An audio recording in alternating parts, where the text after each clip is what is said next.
स्वागत है आपका हमारे YouTube चैनल प्रो एजुकेशन पे।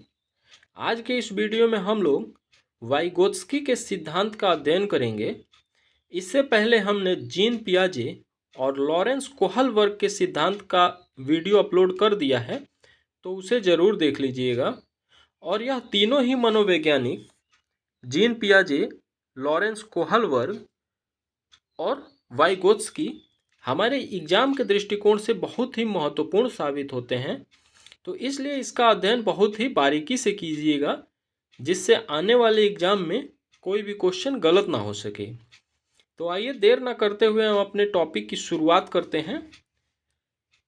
इसमें है लीव सिमनोविच वाइगोत्स्की। वाइगोत्स्की का पूरा नाम लीव सिमनोविच वाइगोत्स्की है, जो रूस के मनोवैज्ञानिक हैं। यहाँ आपको ध्यान रखना है कि इससे पहले जो हमने पढ़ा है सब जीन पियाजे, तो जीन पियाजे स्विट्जरलैंड के मनोवैज्ञानिक थे, लॉरेंस कोहलबर्ग अमेरिका के मनोवैज्ञानिक थे और वाइगोत्स्की रूस के मनोवैज्ञानिक हैं। इनका जन्म 1896 ईस्वी में हुआ था और 1934 ईस्वी में इनकी मृत्यु हो गई। इनके सिद्धांत का नाम क्या है? तो इनके सिद्धांत को सामाजिक सांस्कृतिक सिद्धांत के नाम से जाना जाता है, जिसे निकट विकास का क्षेत्र सिद्धांत के नाम से भी जाना जाता है। वाइगोत्स्की के अनुसार छात्रों को अधिगम करवाने या उनका विकास करने हेतु उचित मार्गदर्शन की आवश्यकता होती है और छात्रों को यह निर्देशन एवं मार्गदर्शन समाज और संस्कृति से प्राप्त होता है। वाइगोत्स्की को संरचनावादी की संज्ञा दी जाती है। यहाँ ध्यान रखिएगा, वाइगोत्स्की क्या है? संरचनावादी मनोवैज्ञानिक हैं। वाइगोत्स्की सिद्धांत को मनोविज्ञान और बाल मनोविज्ञान में अधिगम के सिद्धांत यानी थ्योरी ऑफ लर्निंग के रूप में भी देखा जाता है। वाइगोत्स्की के इस सिद्धांत के अनुसार बालक का विकास समाज के द्वारा होता है। इन्होंने इस सिद्धांत में यही बताया है कि जो बालक का विकास होता है वह समाज के द्वारा होता है। वाइगोत्स्की बालक के सर्वांगीण विकास में सामाजिक और सांस्कृतिक सिद्धांतों को महत्वपूर्ण स्थान देते हैं। इन्होंने सामाजिक और सांस्कृतिक सिद्धांतों को महत्वपूर्ण स्थान दिया है। इस कारण वाइगोत्स्की के इस सिद्धांत को समाजवादी सांस्कृतिक सिद्धांत के नाम से जाना जाता है। जो वाइगोत्स्की का सिद्धांत है सामाजिक सांस्कृतिक सिद्धांत, यह इसका नाम इसीलिए है क्योंकि इन्होंने सामाजिक और सांस्कृतिक सिद्धांतों को महत्वपूर्ण स्थान दिया है। सामाजिक अंतःक्रिया, वाइगोत्स्की के अनुसार बालक समाज से दिशा निर्देश प्राप्त कर अपना विकास करते हैं और विकास की इस प्रक्रिया को वह अनुकरण को आधार बनाकर करते हैं। भाषा का विकास कैसे होता है? वाइगोत्स्की संज्ञानात्मक विकास के लिए भाषा को एक उपकरण मानते हैं। इसकी सहायता से बालक समाज और संस्कृति के साथ रहकर अंतःक्रिया करता है। वाइगोत्स्की के अनुसार भाषा के अभाव में व्यक्ति अपना संज्ञानात्मक विकास नहीं कर सकता। वाइगोत्स्की के अनुसार इन्होंने एक परिभाषा दिया है, एक बच्चे की भाषा के विकास में दूसरों के साथ संप्रेषण का एक महत्वपूर्ण तत्व है, क्योंकि बिना संप्रेषण का बच्चे का भाषा का विकास हो ही नहीं सकता। तो इन्होंने कहा है एक बच्चे की भाषा के विकास में दूसरों के साथ संप्रेषण का एक महत्वपूर्ण तत्व है। संस्कृति, वाइगोत्स्की के सिद्धांत में संस्कृति का अपना अहम योगदान है। संस्कृति बालक में नैतिक मूल्यों का विकास करती है,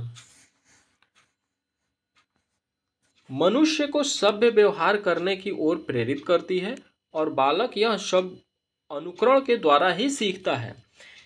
यानी बालक क्या है कि अनुकरण के द्वारा ही सीखता है। जैसे संस्कृति, जैसा समाज उसे मिलेगा उसी के अनुसार वह सीखेगा। तो इसी पर इन्होंने इसी सिद्धांत पर महत्वपूर्ण बल दिया है कि बालक जो भी सीखता है वह अपने समाज से सीखता है, अपने संस्कृति से सीखता है। इसीलिए इनके सिद्धांत का नाम सामाजिक संस्कृति का सिद्धांत भी है। इसके फोल्डिंग, इन्होंने एक शब्द दिया है जो कि काफ़ी चर्चा में रहता है और इससे एग्जाम में प्रश्न भी बनते हैं। इसके फोल्डिंग होता क्या है? तो इसको एक साधारण भाषा में हम समझे तो यूं कह सकते हैं कि किसी भी बालक को दिशा निर्देश के माध्यम से कुछ सिखाना इसके फोल्डिंग कहलाता है। इसको देखते हैं। यह एक प्रकार की शिक्षण प्रक्रिया है जिसमें बच्चों को दिए जाने वाले निर्देश की मात्रा तथा स्वरूप उनके विकास के स्तर के अनुरूप होता है। उनके विकास के स्तर के अनुरूप ही होता है। बच्चों को दिया जाने वाला समर्थन या सहयोग तब वापस ले लिया जाता है जब बच्चा स्वतंत्र रूप से किसी कार्य को करने लग जाता है। यहाँ देखिएगा, समर्थन या सहयोग यानी उसको सपोर्ट करना, उसका समर्थन करना ही इसके फोल्डिंग कहलाता है।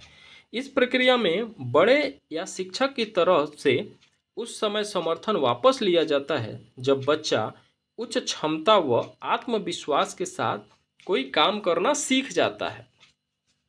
जैसे यदि किसी बच्चे को साइकिल चलाना है तो हम उसको क्या करते हैं, समर्थन सहयोग करते हैं।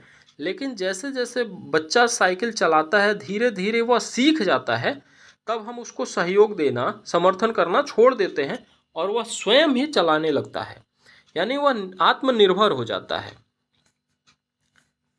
इसका तात्पर्य यह है, छात्रों को सीखने और समस्या समाधान के लिए दिए जाने वाले समर्थन, कुल मिलाकर यही है कि जिस प्रकार से हम उसकी सहायता करेंगे सीखने के लिए, वही इसके फोल्डिंग कहलाता है।